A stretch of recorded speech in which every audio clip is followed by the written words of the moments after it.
In the day's other news, the United States officially passed 550,000 deaths in the pandemic.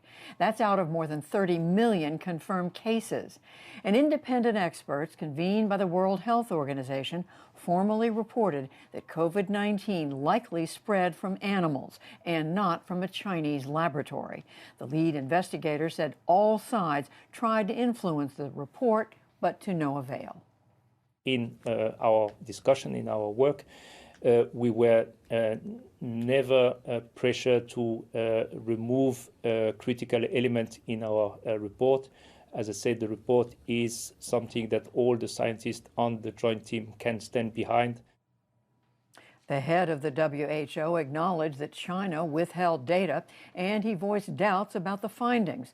The U.S. and other nations demanded further investigation. President Biden announced new initiatives on anti-Asian violence today. The measure includes $50 million in COVID relief money for programs that help survivors of domestic violence and sexual assault.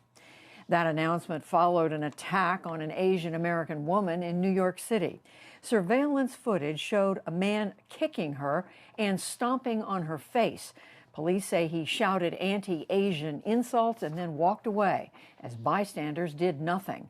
The 65-year-old woman is hospitalized with serious injuries. The U.S. State Department today scrapped Trump-era human rights policies. They had promoted conservative causes, including religious freedom and property rights, but they sidelined abortion and LGBTQ rights. Secretary of State Antony Blinken called that approach unbalanced. All people are entitled to these rights, no matter where they're born, what they believe, whom they love, or any other characteristic. Human rights are also co-equal. There is no hierarchy that makes some rights more important than others. The State Department also denounced human rights abuses in China, Russia, and Syria. In Myanmar, ethnic Karen refugees face new air attacks by the military. Thousands have already fled into neighboring Thailand. Meanwhile, protests continued against Myanmar's military coup. People filled the streets despite new shootings by security forces. We'll return to all this after the news summary. Gunmen in eastern Afghanistan have killed 3 women who were giving polio vaccinations. They were shot in Jalalabad. That area has seen a spike in Islamic State attacks. Afghanistan and Pakistan are the only countries where polio is still endemic. China tightened its grip on Hong Kong's elections today. Lawmakers in Beijing voted to enlarge the territory's legislature, but cut the share of its directly elected seats.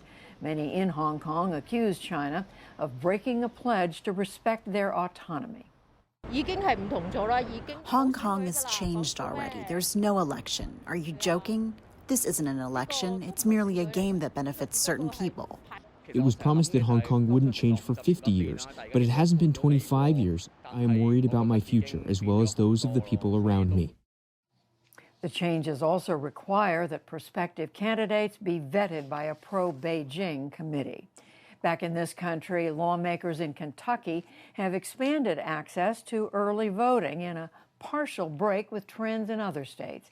The bipartisan bill passed late Monday. It provides 3 in-person voting days before Election Day, and it also ends pandemic measures that expanded mail-in voting. And on Wall Street, stocks slipped as interest rates climbed. The Dow Jones Industrial Average lost 104 points to close at 33,067. The Nasdaq fell 14 points, and the S&P 500 slid 12. Still to come on the NewsHour, clashes between military forces and protesters grew more violent in Myanmar. Rohingya refugees face the dual threats of COVID-19 and devastating fires. Anti-transgender bills in several states raise alarms for activists, plus much more.